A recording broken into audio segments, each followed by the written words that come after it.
Oyez, oyez, chers spectateurs, nobles damoiselles et preux damoiseaux. Flûte et tambour, faites résonner vos airs, que la scène s'anime dans un joyeux vacarme en cette nouvelle année. Arrive une ronde savoureuse menée par notre troupe de joyeux barjots des fourneaux, toujours prête à battre des ailes et à enchanter vos papilles. Suivez nos aventures gourmandes à votre rythme. Cliquez, regardez, cuisinez, goûtez, et souvenez-vous, quand c'est bon, c'est fait maison. Aujourd'hui, la scène s'ouvre pour vous. Ici, tout peut devenir une histoire délicieuse, et votre curiosité se transformera en surprise sucrée ou salée. Vos questions sont de petites étincelles de curiosité. Je les capture et elles s'éveilleront bientôt sur scène, où nous vous répondrons. À vos claviers, prêts, partez. Tapez, cliquez, envoyez vos questions. Ici, aucune question n'est trop petite, et même celles qui attendent encore une réponse ont toute leur importance. Acte 4. Un hiver enneigé à minuit. Aujourd'hui, nous allons préparer une tarte meringuée maison, avec sa pâte, sa garniture et sa meringue, en remplaçant le citron par la douceur acidulée des clémentines. Une petite précision avant de commencer. Si vous nous suivez depuis le lancement de la chaîne le 23 octobre 2025, vous savez que nous avions pris l'habitude de publier une vidéo chaque 23 du mois. À partir d'aujourd'hui, nous faisons évoluer cette règle. Les vidéos sortiront quand elles seront prêtes, afin de garantir la qualité du travail et de préserver l'équilibre de toute la troupe. Pour découvrir tout le travail qui se cache derrière chaque vidéo, ne manquez pas notre prochaine vidéo, qui prendra la forme d'une interview. Et maintenant, après vous avoir partagé les bonnes résolutions de la troupe pour l'avenir de la chaîne, place à la vidéo de janvier. Commençons par la pâte. Il nous faut 500 g de farine, tamisée et légère comme un souffle d'hiver. Nous avons besoin de 450 g de beurre pommade, coupé en petits dés, prêt à donner du croustillant. Du beurre pommade? Parfait. On va pouvoir se tartiner avec un massage royal, tout doré. Mais ça va pas, la tête. Du beurre? Non merci. Chers spectateurs, intéressons-nous plutôt à la vedette du jour, la clémentine, qui fait partie de la grande famille des rutacées. Dans cette grande famille, on considère qu'il se trouve environ 130 à 140 espèces d'agrumes dans le monde, et si l'on inclut les hybrides et cultivars, on peut dépasser 200 variétés. Ah oui, la fameuse famille des rutacées, c'est le nom scientifique de la famille des agrumes. On y trouve les oranges, citrons, mandarines, clémentines, pamplemousses, mais aussi les pomelos, limes, citrons verts, kumquat, cédra, les yuzu, bergamote, combava, calamondin et même la bigarade. Et oui, une très grande famille qui compte de nombreuses espèces d'agrumes. La clémentine, elle, est la petite maligne de la famille. Douce, facile à éplucher et presque sans pépins, organisée en quartiers et protégée par une écorce fine. Nous avons besoin de 2 pincées de sel, soit 2 grammes. Il nous faut 8 œufs, pondus avec amour par nos poules coquettes, prêtes à rejoindre nos préparations. Oswin. Attention, là comment tu expliques, on croirait qu'on cuisine les poules. Ce sont les œufs qui vont être utilisés dans la recette. 60 g de poudre d'amande. Mais alors, c'est quand ma recette avec le beurre de cacahuète? J'en veux, j'en ai trop envie. À ce rythme, je vais finir par le fabriquer moi-même, sans votre aide. Pardon confetti, mais ce n'est pas encore la saison, il va falloir patienter un peu. Et maintenant, revenons à nos clémentines, j'ai quelques infos à vous partager. Elle est née d'une hybridation naturelle, c'est-à-dire du croisement spontané entre une mandarine et une orange douce. 2 plantes proches de la même famille se sont croisées toutes seules, sans intervention humaine, sans laboratoire, sans manipulation. Nous avons besoin de 450 g de sucre glace, prêt à fondre dans notre recette. Les voilà, tes clémentines. Il en faudra environ une douzaine pour obtenir 300 g de jus, juste ce qu'il faut pour une acidité douce et fruitée. Allez, confetti, range ton air boudeur. La nouvelle année commence et je te promets une recette rien que pour toi et pour ton péché mignon. Attention, prévoyez plus de clémentine au besoin, car ici c'est le jus qui compte. Il en faudra assez pour parfumer parfaitement notre préparation. Nous avons besoin de 250 g de sucre cristal pour adoucir l'acidité et apporter de la brillance à notre crème. Chouette!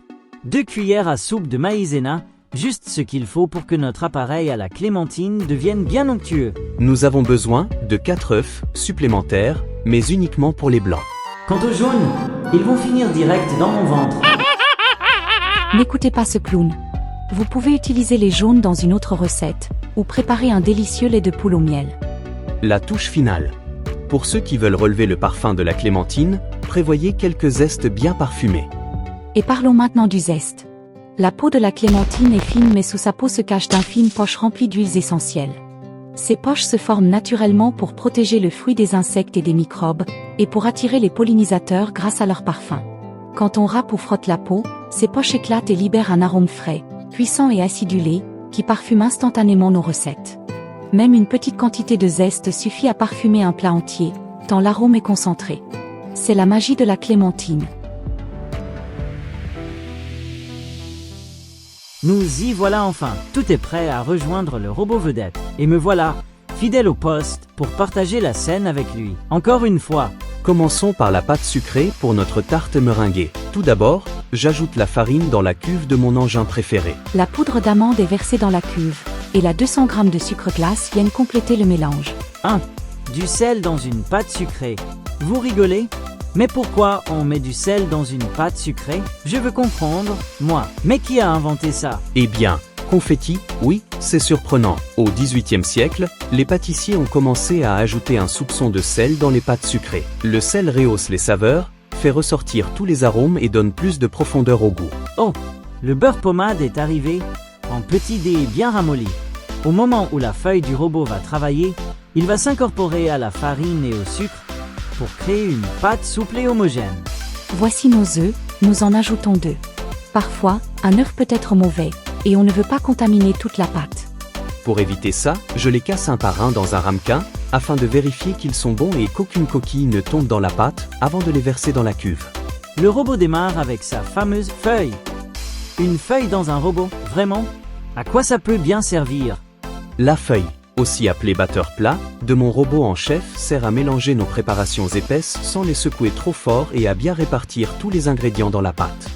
Elle est top pour les pâtes sucrées, sablées et certains gâteaux, parce qu'elle mélange sans fouetter comme le fouet et sans pétrir comme le crochet. Tandis que cette pâte se mélange avec la feuille du robot. Connaissez-vous le frère Clément? C'est une histoire passionnante. Il était une fois, en 1902, dans le jardin d'un couvent en Algérie, un missionnaire et botaniste qui remarqua un arbre produisant un fruit étonnamment doux, facile à éplucher et presque sans pépins, bien différent des mandarines classiques. C'est ainsi que le fruit porta son nom et commença à se répandre d'abord en Algérie, puis en France et dans le monde entier. Et ainsi fut né le clémentinier.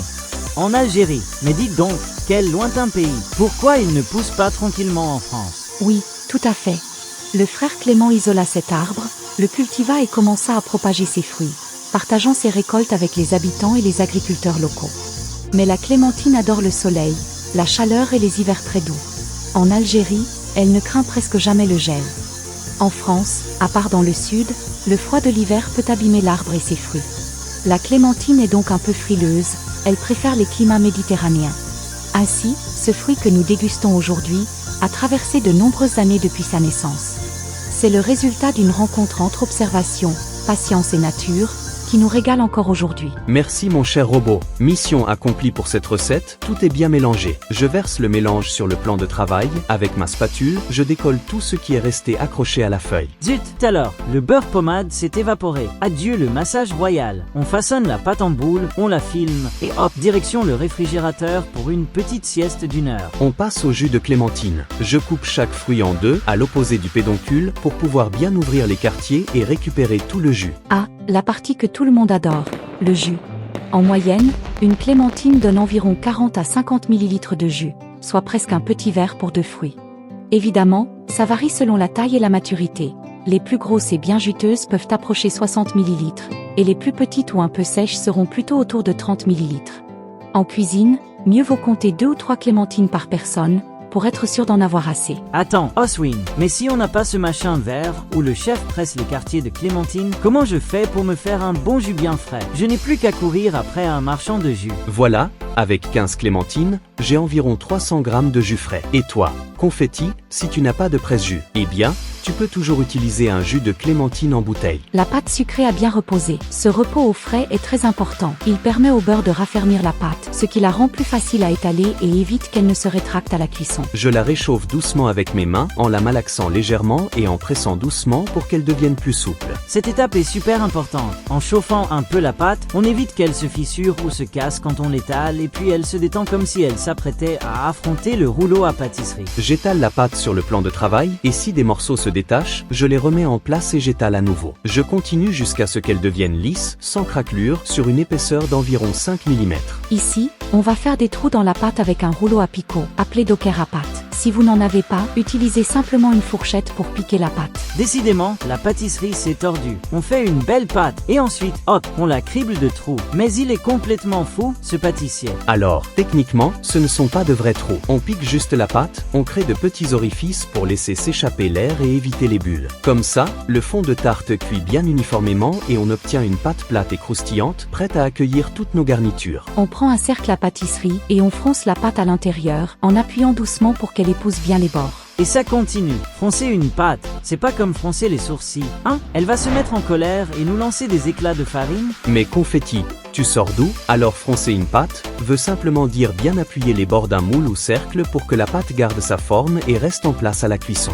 Parfait. Après avoir froncé la pâte, on passe le rouleau pour tailler les bords qui dépassent. Pas de gaspillage, ces chutes pourront servir à faire des petits biscuits ou des décors. On couvre l'intérieur de notre pâte avec du papier sulfurisé parce qu'il laisse la pâte respirer et supporte bien la chaleur du four. Si vous aviez envie d'utiliser du papier aluminium, mieux vaut éviter pour cette fois. Il peut modifier la cuisson, créer des points trop chauds et parfois donner un goût métallique à la pâte. Ensuite, on ajoute des lentilles corail et nos billes d'argile fabriquées par notre équipe de gnomes.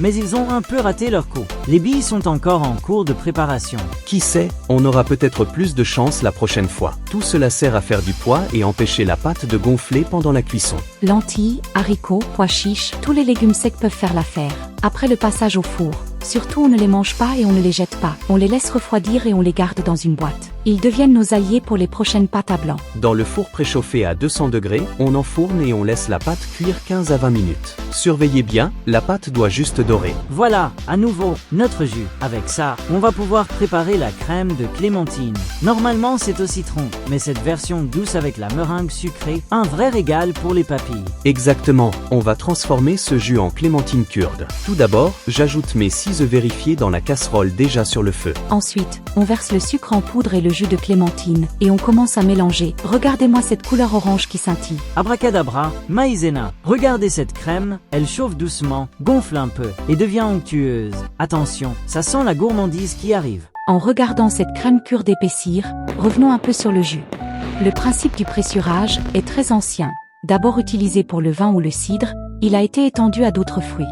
Il n'y a pas une seule invention universelle pour le jus, mais plutôt une évolution progressive des outils sur des milliers d'années. Pressurage, mais ça veut dire quoi exactement? Et vous me dites que ça date d'avant même les fromages de mon enfance? C'est tout simplement l'action de presser un fruit pour en extraire le jus. Le principe du pressoir mécanique remonte à l'Antiquité, avec des formes primitives utilisées notamment pour le raisin des plusieurs millénaires avant notre ère. Des fresques et vestiges montrent des presses à torsion ou autres systèmes utilisés il y a très longtemps chez les Grecs et Égyptiens. On coupe le feu sous la casserole. Ensuite, j'ajoute le beurre pommade, 150 g, que je fais fondre doucement dans le kurde. Je mélange avec le fouet jusqu'à ce qu'il soit complètement incorporé. Ce kurde, dont tu parles tout le temps, c'est ton cousin d'Autriche, un gnome caché ou juste un mot magique pour me faire tourner en rond? Ah, ce fameux kurde, c'est cette crème de fruits cuite doucement avec les œufs et le sucre. Une fois bien mélangée, je vais maintenant la verser dans le fond de tarte. Oui, kurde est un mot anglais, mais en vrai, vous pouvez y mettre presque n'importe quel jus qui a un petit goût acide, comme le citron, clémentine, kiwi, fruits rouges. C'est cette petite acidité qui fait coaguler les œufs et transforme tout en crème onctueuse. Alors laissez libre cours à vos folies fruitées et surprenez vos papilles. Avant de continuer, on place notre tarte au réfrigérateur pour au moins 1 heure. Cela permet à la crème de clémentine de bien se solidifier dans le fond de tarte et de rendre la découpe plus nette plus tard. Revoilà l'engin, accrochez-vous. On attaque la meringue avec 4 blancs d'œufs, environ 125 grammes, qu'on va monter en neige bien ferme. J'ajoute les 4 blancs dans la cuve et une pincée de sel. Ça aide la meringue à mieux monter et relève légèrement le goût. J'allume le robot et je laisse fouetter. Dès que les blancs deviennent mousseux et bien blancs, j'ajoute le sucre glace. Et attention, le sucre, c'est petit à petit. Sinon la meringue risque de se rebeller et de se transformer en nuage sucré totalement incontrôlable. Petit rappel gourmand, pour obtenir une meringue bien ferme et brillante, on utilise le double de sucre glace par rapport au poids des blancs. Ici, nos 125 g de blanc vont donc rencontrer 250 g de sucre glace. Confetti, dis-moi le temps que les blancs montent en neige. Toi qui as traversé les époques, les marchands de jus qui arpentaient les rues ont bien existé? Un marchand de jus, franchement, ça ne me dit rien. Ça existe encore, ce genre de choses? Déjà que les marchands de lait ont disparu des rues. En réalité, il n'y a pas de trace d'un véritable métier de marchand de jus installé partout dans les rues, comme l'étaient les marchands de lait autrefois.